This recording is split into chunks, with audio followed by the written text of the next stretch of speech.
So, dear family, we sit.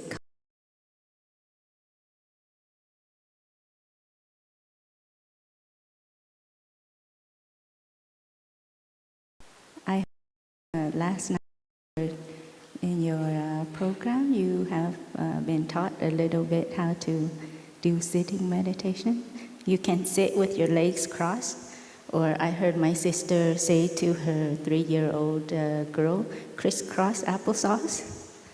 So you can sit crisscross applesauce with your back upright, yeah, and make sure your shoulders are relaxed. You can roll your shoulders a little bit and make sure they're relaxed. You can even shake your head from side to side and then put it in the middle and make sure it's there's no, hardness or tension in your neck. So now we're going to put our head and our back straight like this, as straight as a tree. You know, the Bodhi tree, the trunk of the tree is very, very stable. So we sit straight like that. Or you see the pine trees around, they also stand very straight. And when we go walking in the forest, like this morning, the trees, they're very straight. So please sit like that, like a tree, beautiful like a tree, and then we will begin with 3 sounds of the bell. Thank you.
So dear respected community, we are very, very happy that you are here at Blue Cliff for the summer retreat.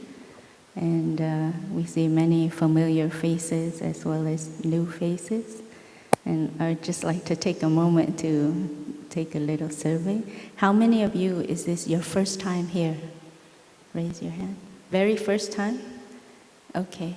How many of you, is this your second time? Yeah, raise your hand. Second summer. What about your third summer? I know there are more than that. I've seen you two quite a lot. What about your fourth summer? Yeah? Oh, there's more than that. I'm not raising your hand. Okay. Yeah. So it's very nice to have you all here, and the summer retreat is very much for us like a family reunion. There are many families who have been here from the beginning of Blue Cliff, and every year we get to see the children again, and they get to see their friends again, and we see them grow a few more inches, a few more inches, a few more inches, and we also see you changing your teeth. And sometimes we see you changing your voices as well. And it's wonderful to have a place to come back to and to practice together like this. So I'd like to take a moment to introduce my sister sitting up here. This is Sister Dae-Ngim. It means Sister Noble Truth. And if you ever wonder where she is, you just have to kind of, use your ears, and if you see a spill of laughter, if you hear a spill of laughter somewhere, then you know she's around, somewhere behind you. And she laughs and smiles quite a lot, and she nourishes many, many brothers and sisters and friends who come here. And this season she is doing the vegetable garden. And if you have seen the vegetable garden, you see all of her love and hard work in the vegetable garden. And my name is Sister Langim. It means heroic march. And I'm just very happy to be here with you. I just came back from Plum Village from the 21-day retreat with Tay and the big Sangha there. So I'm still digesting kind of quite a lot of teachings. I feel like, a big boa constrictor, a big boa that has just swallowed a huge gazelle or a huge amount of Dharma, and I'm just like laying low to give time for the Dharma to be digested. So I'd like to invite my sister to share a little bit with you about her practice.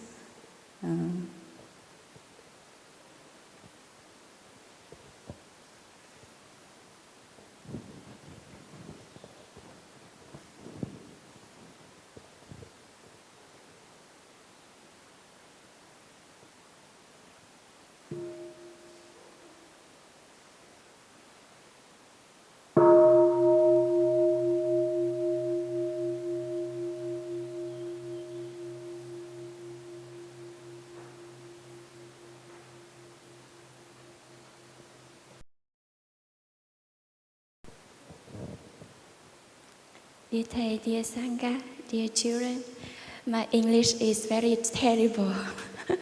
But Sister Langim shared with me, if I share in Vietnamese, I will make her stress, and she will not give Dharma talk anymore. So I try my best to share about just 10 minutes with you. Today, I would like to share with you what did I learn from my childhood. When I was 13 years old, I started to go to the temple, local temple. But my temple is very poor. But I don't know, I just want to stay whole day in my temple to listen the sound from the birds and enjoy the silence. When I come back my home, I never have my mom to do anything. Even though my mom worked very hard, she needs to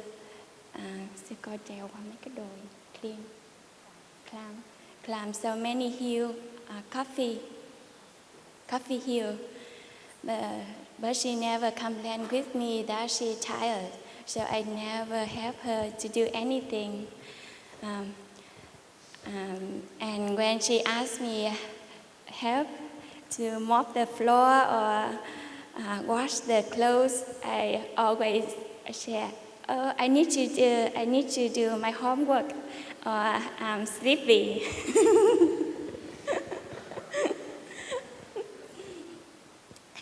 And I always sleepy when my mom asked me to do help. Or another time I share, "Okay, you can do it, and I will sit next to you and sing some song." But and at the night, my mom is very tired, but I never asked her, "May I massage for you?" But at midnight, I remember one day at the midnight, there is strong wind, storm outside, and opened the door. And the door was open. And I'm very scared. But immediately I call. I just call one word, Mom. And just, I don't know, she understand me. She will immediately, she come out and help me close the door. But she never scolded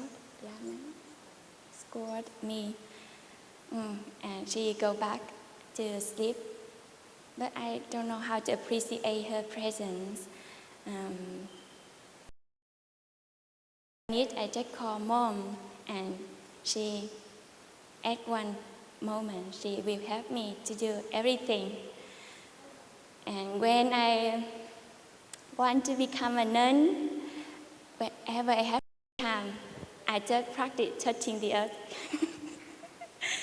And so, just touching the earth, morning, lunch, in the afternoon, at the morning, or at the night, I just practice touching the earth to bowing to the Buddha. So my mom very worried about me, but I don't care.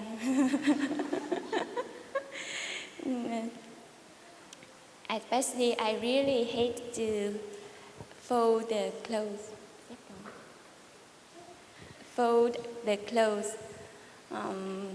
When my mom asked me, okay, I washed your clothes already, now it's dry. Can you go out and get it in? But I said, oh, maybe just, I just eat vegetables, so now I feel dizzy.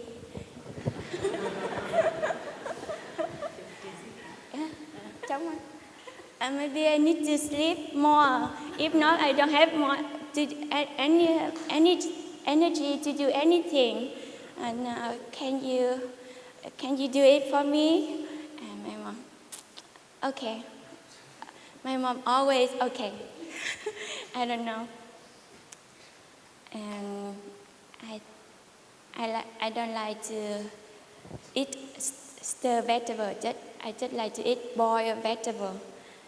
If I see some oil in the food, I will don't eat, and I will complain my mom a lot. Why you put the oil in the soup? I can't eat. And next time my mom will don't put oil in the soup for me. But when I become a nun, the Sangha cook a lot of oil, but and sometimes no boiled vegetable. So I try. The first time I feel very difficult for me, but I said, okay, this is a temple. I need to do the same with the sister. And now I learn to live harmony with the sister and brother. But sometimes when I get sick, I miss my mom a lot. Because if I stay in my home, I will sleep more. I will don't do anything, or if I skip schedule, or don't go to the school. But in the Sangha, I think I take a moment and think about that. In the past, I didn't do my best to help my mom, so now in the Sangha, I need to do better and appreciate the presence of the sister and brothers.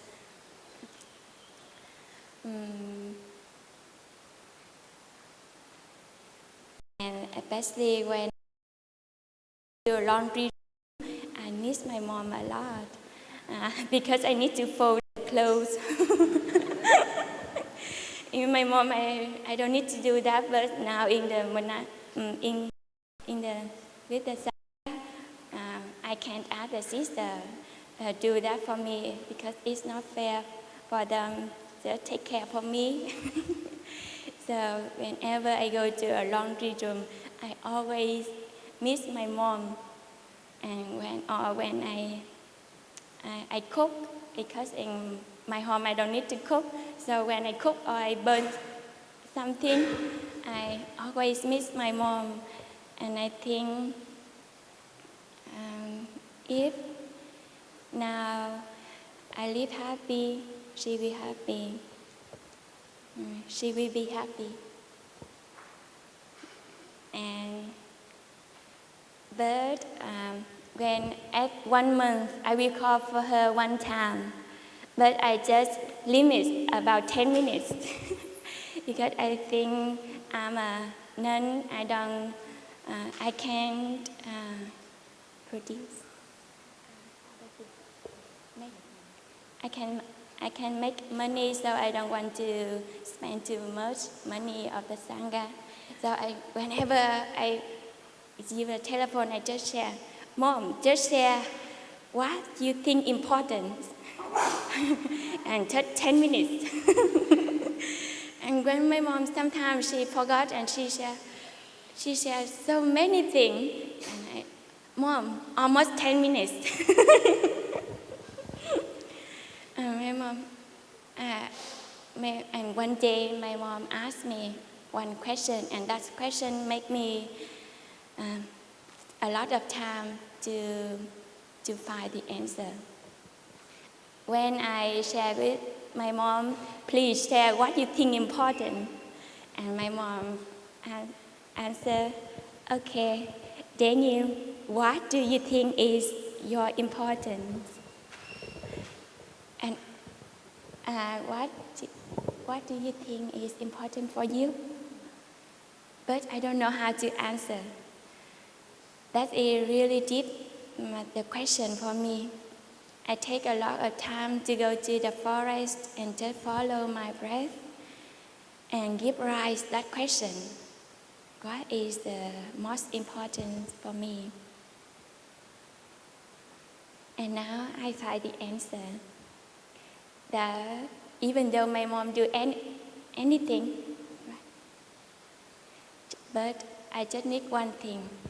That is, she is still alive. And if next year I come back, and if she will not still alive, I will very sad. So for me, the presence of your beloved one is the most important. What more do you need? If your beloved one is not still there with you, and when last year I'm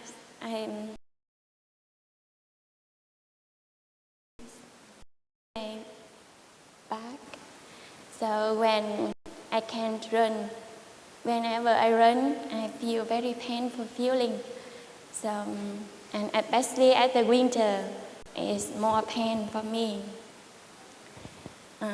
At that time, I use my hand and I call, Mom, I know you are in me, and I know you are always here for me, especially when I get sick.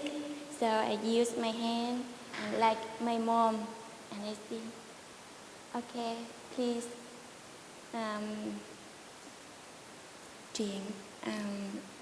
transmit your energy for me, and I put my back and just follow my breath. And I feel really healing when I have pain. I just call my mom and use the hand put in my back, and I just follow my breath, and I invite my mother breathe with me. And now I feel my mom always here for me. And I hope you can enjoy your parents. Don't wait until they go away from you. Now I have been here almost 4 years, and 5 years I didn't see my mom. But I need to practice to see my mom in my hand and put that energy in my body.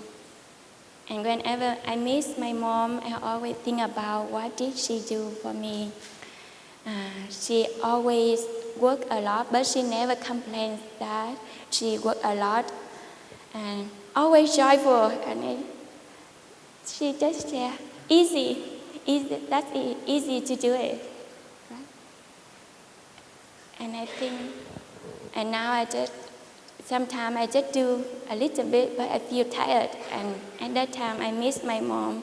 I think we don't need to limit our energy. You can invite the energy of your parents and your ancestors. Work together with you. Whenever you play too, you have more time to play, so you can invite, you can share, okay, I will play for you. Whenever you do, you just invite them in you, do with you. You will don't feel lonely, and you will live more deeply and appreciate everything around you. Thank you. Thank you. I finished my job.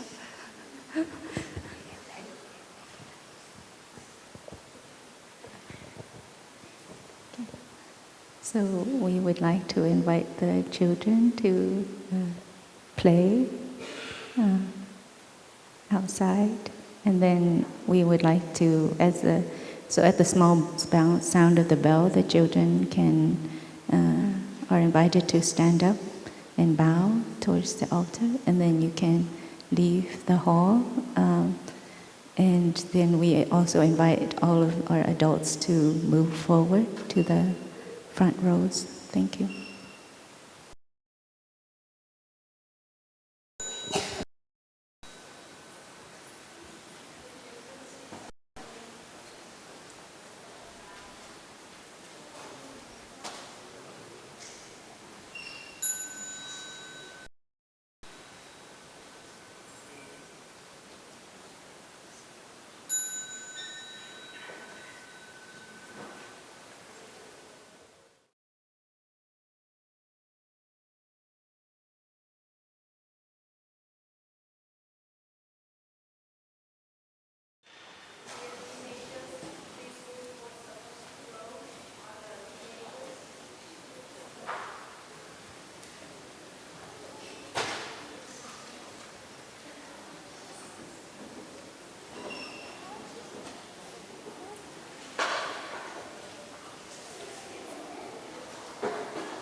Please enjoy your breathing.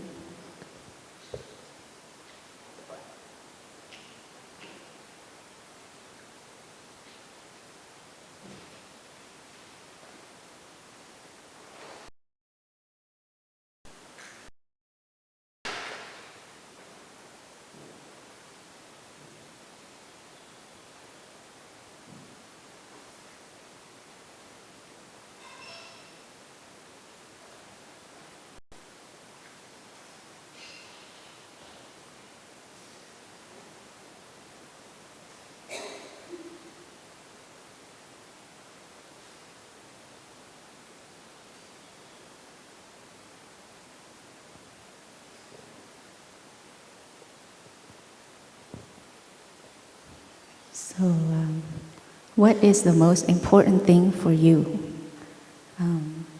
I don't know how many of you have figured that out. You raise your hand. Oh, brother. Can you share with us what the most important thing for you is? Being happy. Being happy. Yeah. Anyone else? Maybe some of the teens. What's the most important thing for you right now? Have you ever thought about that? Anyone? Okay, it's okay. Kathy. Having inner peace. Okay. Anyone else? But or breathing.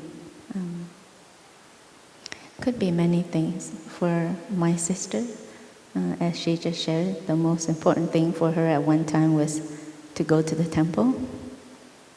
And then the most important thing for her at another time was to prostrate to the Buddha, to do touching of the earth before the Buddha. And then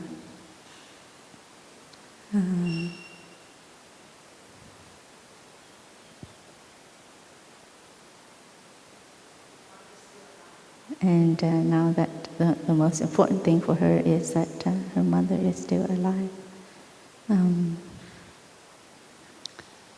When she shared with me earlier, she also shared that she realized the most important thing for her, she was always chasing after it. When she was younger, she thought the most important thing for her was to go to the temple, so then she kept going to the temple and she completely forgot about her mother. And then going to becoming a monastic, she thought the most important thing for her was to bow to the Buddha, and then she completely forgot about the brothers and sisters around her. And not completely, but she didn't focus so much on the people around her. And and she also shared that in that way she lost a lot of what was going on around her at the moment. I'm just resharing what she had shared with you and also with me.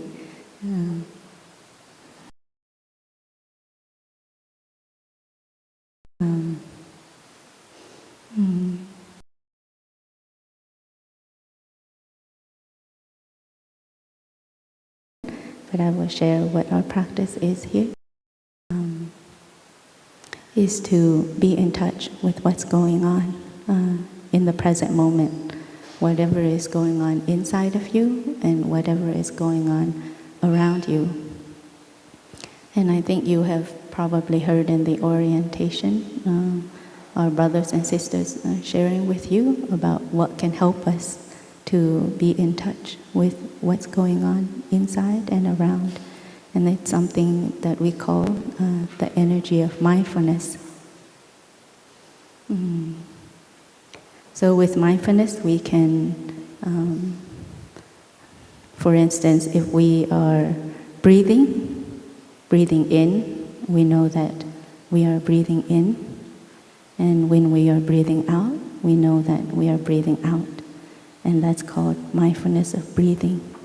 So breathing in, I know I'm breathing in. That's mindfulness of breathing in. And breathing out, I know I'm breathing out. That's mindfulness of breathing out. Easy, huh? How many of you think you can practice that today? How many of you can do that right now? Just for a few in-breaths and out-breaths. You're completely there for your in-breath. You're aware you're breathing in. Breathing in, I know I'm breathing in. Breathing out, I know I'm breathing out.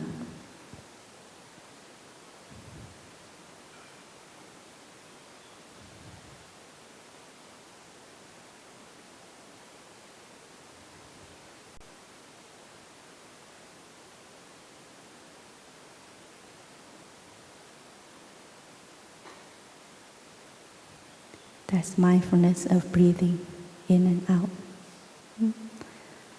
So here we practice mindfulness not only, we practice not only in the meditation hall or while we're sitting like this, but we practice throughout the day. And we carry this energy of awareness with us throughout the day, whether we are drinking tea. So when you drink tea, you lift the cup up, you drink, and you know that you are lifting the cup up and drinking. That's called mindfulness of drinking tea. When you are talking to your friends and you are aware that you are talking to your friends, that's mindfulness of talking to your friends. When you're on your iPhone, are you aware that you're on your iPhone? If you are, it's called mindfulness of iPhoning. I don't know what it's called. But I remember when I was at my first retreat, these were things that are the things that I have just said to you. They're very simple, but I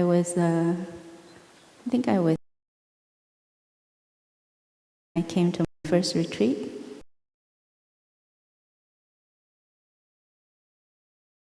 Mindfulness of breathing in and out. And at the time I was in grad school, and I thought, whoa, I never really paid attention to my breathing before. And it's something that I do throughout the day and every day. And it's something that's very close to me, a part of myself. And yet I didn't know about breathing or how to breathe or calming my breathing. It just happened on its own every day for 26 years, and that was it. I never went back to it or became aware of it. So, and at that time I was very, very surprised, because, when you're going to school or when you interact with friends, like back then, I always had the impression that I knew who I was, I was so-and-so, I know I'm this person. I know who I am. When you interact with your friends, they're like, who are you? I know who I am. So I had the impression for a very long time that I knew who I was. And it was quite a surprise to me at my first retreat, hearing about mindfulness of breathing. What was a part of me that happened every day for 26 years, I didn't really know about or pay attention to. And it was the same with the walking meditation.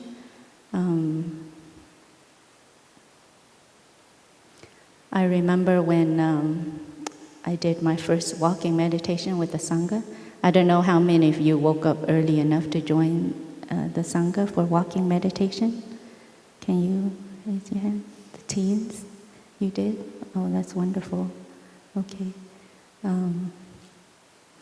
Yeah, the same with walking. I never paid attention to my steps or how my foot was making contact with the ground, whether it was with the sidewalk or the gravel or the mud. you know, of course I would feel sensations, but I never put my full attention to the step that I was making. And during that first retreat, that was my first experience, because you're instructed to put your full attention to your walking, to your feet, and the contact that it makes to the earth. And you're instructed to walk relaxingly, and you know, to coordinate your breathing with your walking. Like for every in breath, you can take 3 or 4 steps, and for every out breath, you can take 5 or 6 steps. And that was the first time at 26 years old that I practiced that. And again, I was, you know, kind of floored that for, you know, 26 years and thinking that I was intelligent and know who I am, but I didn't really know how I was walking. And at that time, I was walking kind of quite awkward, because I had these like high heel shoes. You know, back in those days when I was 26 years old, like there were these shoes called platforms, you know, really high sometimes. My sister knows, she's smiling because she has many pairs like I did. So there were like these platforms, and you know, and it was very difficult to walk. And so like I was kind of wobbling because I wasn't, you know, I never walked on gravel with those shoes before. It was like always on sidewalk. And there we are in Vermont, kind of like this, bit smaller. And I was walking on a dirt road, gravel road, and my feet were kind of like wobbly like that. But because I was walking with the Sangha and doing walking meditation with the Sangha, I had to pay attention to and everybody else was paying attention to their steps, their walking. So I also had to pay attention to my steps and my walking. And I was very surprised, you know. I was just following like that, without thinking much about the walking. And it wasn't until I got home from the retreat, and the first night that I walked with my sisters, I kind of retained that way of walking. I kept that way of walking. Like I was still, you know, in the mode of enjoying every footstep from the retreat. So when I got home and we did walking, you know, just our night stroll together with my sisters and my cousins, I was walking like that, and then, you know, they kept going ahead of me, and then they kept waiting for me, and they thought I was very odd at that time. You know, something was really wrong and strange with me, because before I was the fast walker. I was the fastest walker of my family, and everywhere we went, I would like go ahead of them by like 10 feet or 20 feet, and I always had to wait for them. You know, I'd walk really fast and then wait, and it was because I was so used to going to school and university. You know, you always have to change classes, walk from one class to another, and sometimes the university campus, you know, it's so widespread, and you have like 10 minutes to move from one side of the campus to the other. So I was so used to walking fast and just wanting to get there. So from one class, I walked to the other class, and I just wanted to get there. And I didn't pay attention to my walking. I just knew that I needed to walk fast. So that was my way of walking. And after the first retreat, I was very surprised that, you know, automatically, just 1 week being in a retreat, my walking started slowing down. And it wasn't until I walked with my sisters and they started that change somehow. So when you go home, you might, after a week here, I don't know, explore how your feet feels on the concrete, how it feels when you're walking next to your friends, or how it feels when you're walking next to your father or your mother or your cousins. You can feel how different your body feels when you're walking next to the people that you're walking with after this retreat. Just make a little mental note. What's the difference? What's the difference?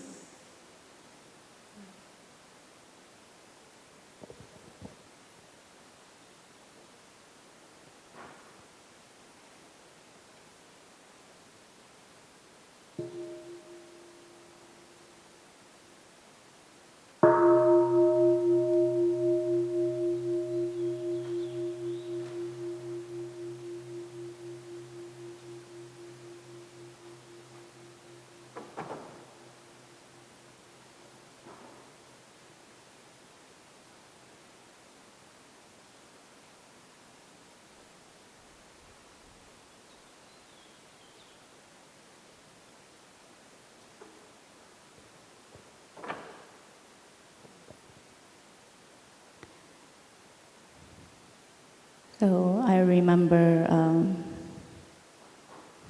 very much like Sister Dane when I was younger, I was always focused on the future. We heard a sutra this morning about the better way to live alone.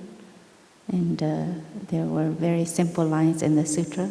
I don't know if all of you were up at that time during sitting meditation this morning.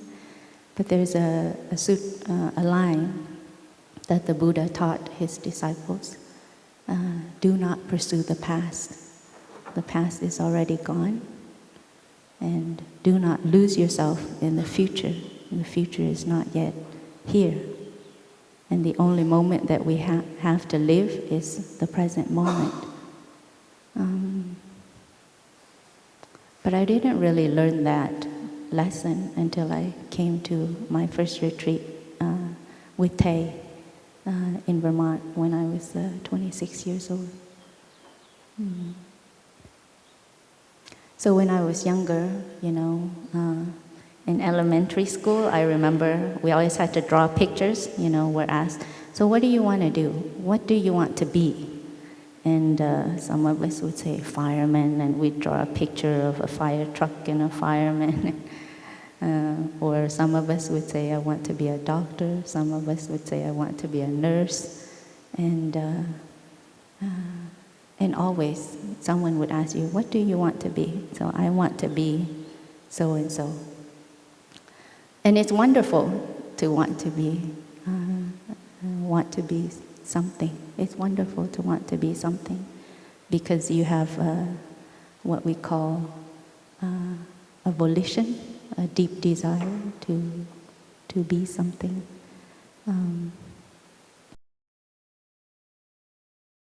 It was school, and it was the same in high school. In high school, you know kind of what you want to be already, and then you find a college that will help you to be. And then in college too, you have to choose. You have to choose a field, a profession, or a major, I guess you call it. You have to choose a major. And so I found, I didn't realize it before until I came to that first retreat, but I realized that all my life I had been focusing on the future ever since I was very, very young. The first moment my parents or my teachers asked me, what do you want to be? And I always focused on that and try to pursue that. And very often, like my sister, I also forgot about my mother around me. She would cook for me every day, and I would just sit there reading. Back then, I was very lucky, I guess. There were, the digital explosion, I guess, hadn't happened yet, and we didn't even, beepers were like barely coming in. I don't know if you even know what beepers are. But I was very lucky when growing up. We didn't have so many electronic gadgets, but still, I had other forms of entertainment, and so I read. I read many books, and while reading like that, or pursuing my education and pursuing what I want to be in the future, I completely lost my mother or my father, or I didn't really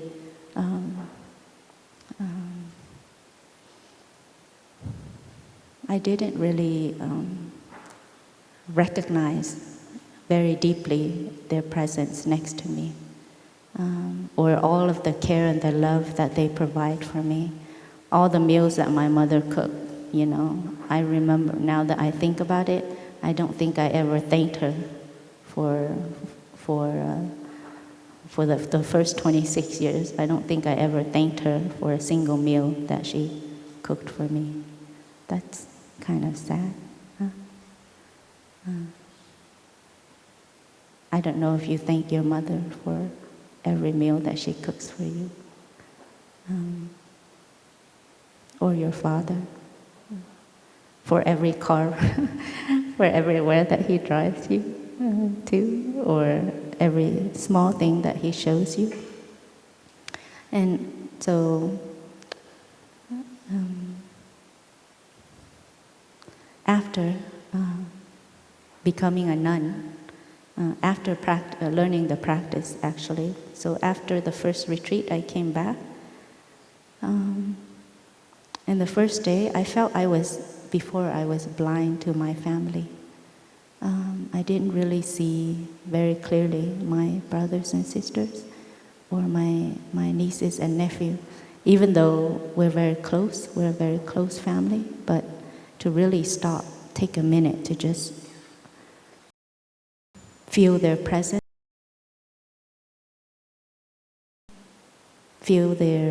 appreciate their presence with me in the house, or sitting next to me. I felt they were completely new to me.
So I hope that if you are here at the retreat with your family, with your mom or your dad, or your brothers and sisters, that we take some time to appreciate their presence with us.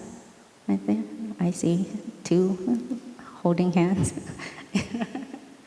or touching hands.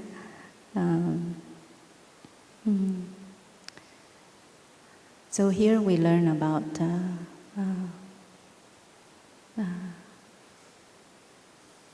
mindful living. Mindful living is to be aware of what's going on, to be aware of the person sitting next to you, to be aware of what you are doing, what you are saying, what you are thinking.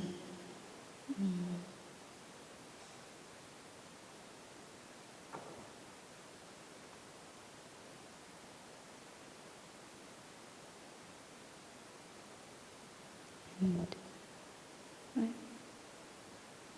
some notes.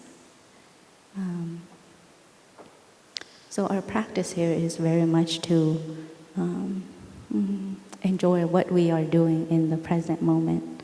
And last night during the orientation, we heard a lot about how we eat here, how we walk, how we breathe, how we rest, or how we sit.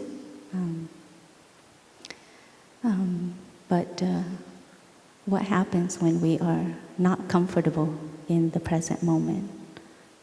What can we do when we are not comfortable in the present moment? When I was going to France just last month, and I went to the Delta terminal,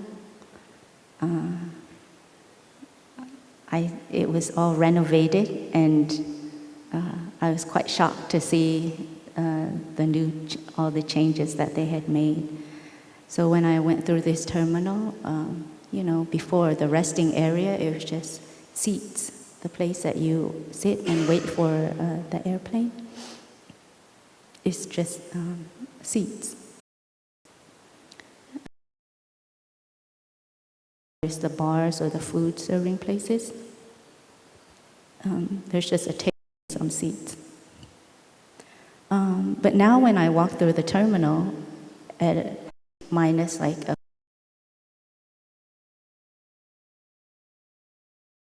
an iPad. And I was very surprised.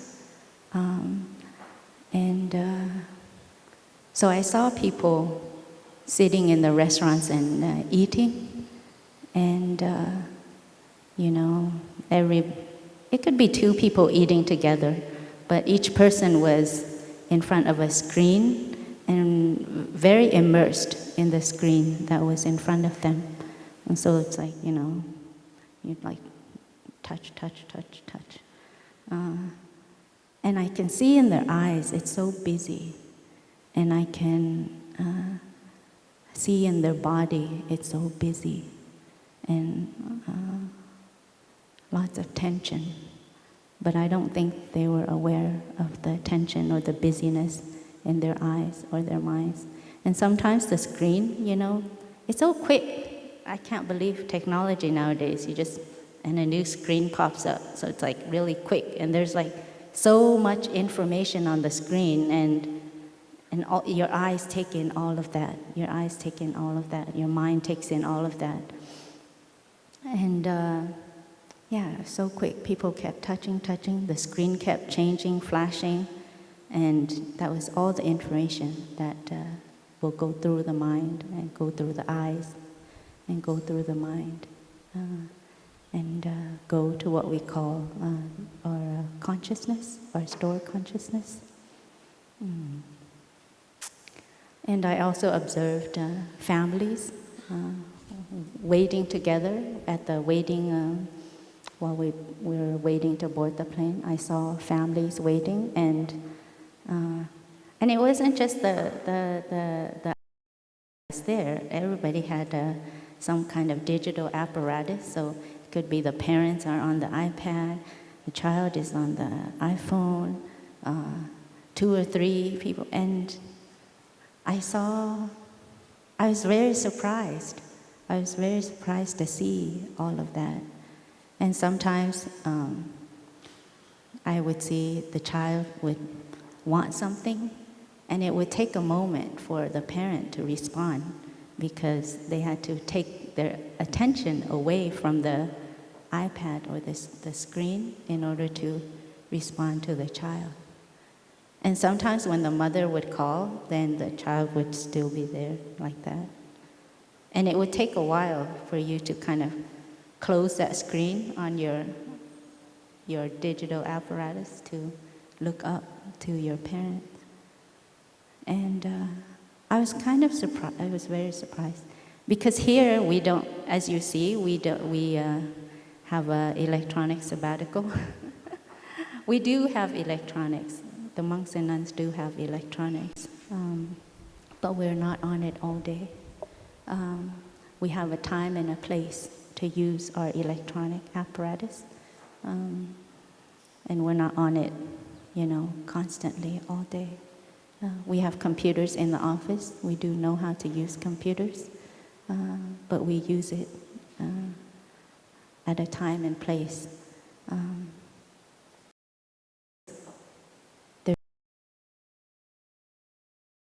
That are happening, that are there inside and around you.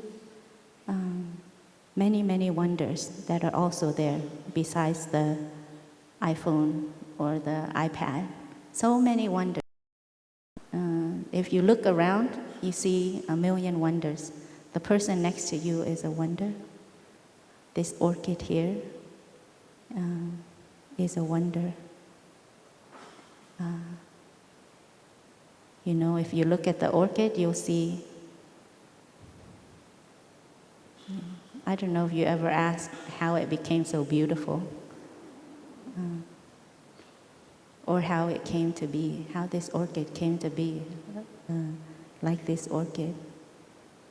But this orchid is a wonder, and this wonder is made of so many different other wonders. It's made of the sun, the rain, the earth. So many wonders have come together to make up this one wonder. We call them conditions. So many conditions have come together to help this orchid manifest as an orchid. So it's a real wonder. It's a true wonder. And can we recognize the wonder of this orchid?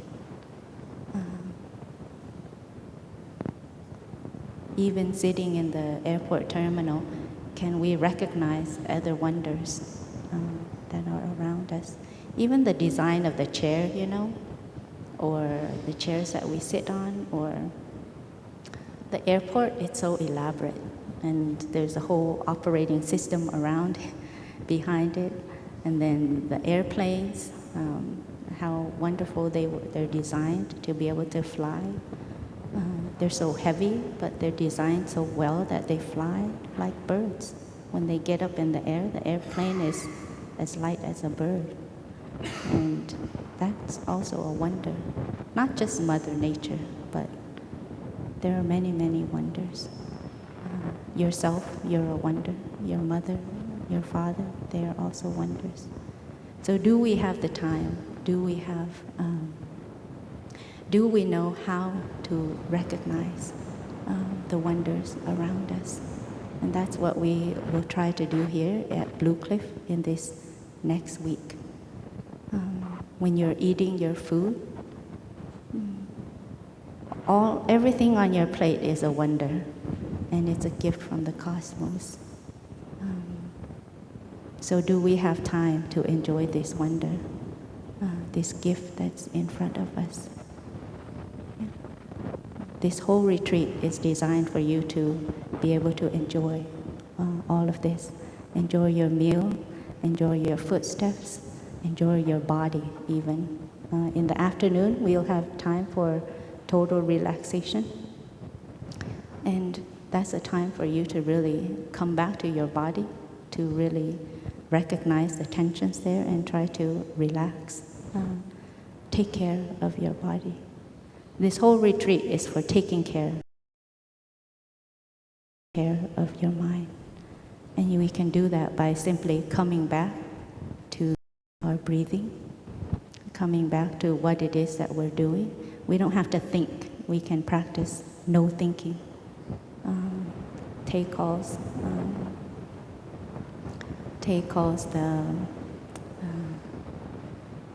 our thinking mind, the non-stop NST, radio NST.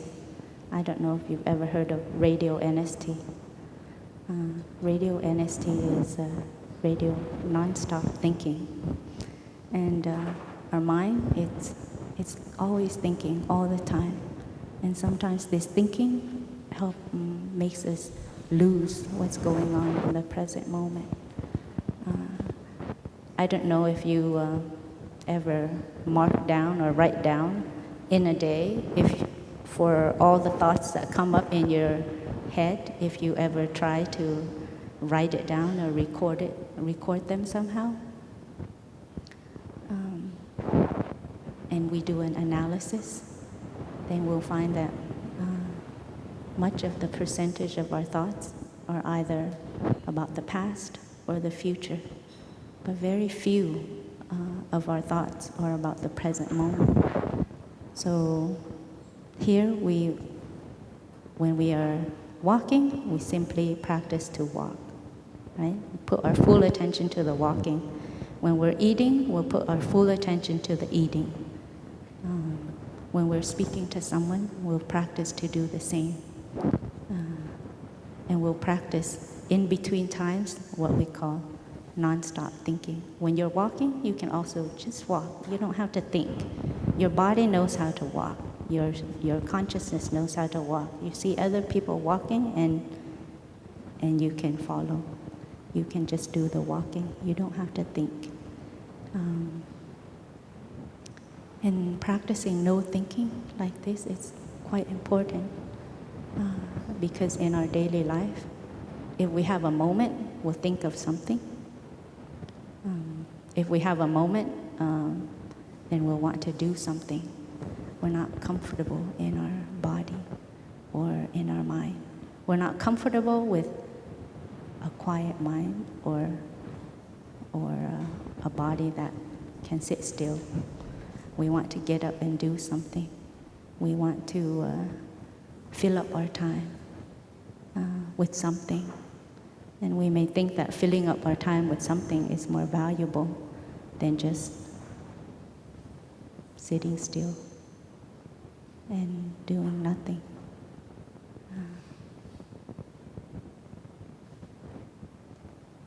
And that's actually what gets us in a lot of, I think, a lot of suffering. When we can't handle ourselves in the present moment, when we're not comfortable with ourselves in the present moment, then we think we have to do something, we have to think something, we have to be something.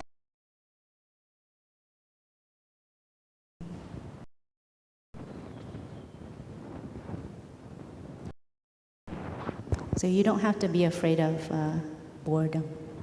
I think boredom is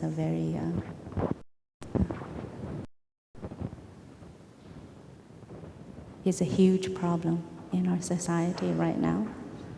And it's only because we think we have to be occupied with something, either an electronic gadget, a sports event, a party, a gathering, something. We always have to be occupied with something. But the truth is, when we're comfortable with ourselves, there's so many wonders around that we can recognize. We don't have time to be bored. When we're fully present in the here and now, when we are mindful of what's going on, we don't have time to be bored. In fact, boredom won't come up. You can recognize so many wonders inside and around you.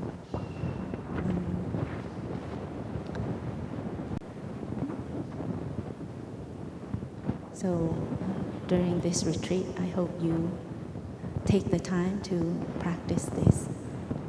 No thinking. No thinking. And it's not just, like if for our teens here, if we say practice no thinking, you think that you'll be a zombie. You'll become like zombies, but that's not the case. Practicing no thinking in order to really be in touch with what's going on. Because, like I said, much of our thinking is not about the present moment. It's probably something about the past or something about the future. So we try to be fully present with what's there, not too much in our head, but just try to feel with our senses. Try to feel with our eyes, our nose, our touch, etc. and to experience what's going on.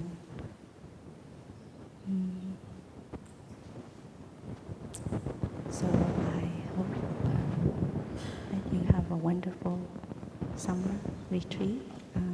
There will be more Dharma talks on the subject of being, and yeah, please enjoy your time together. Thank you.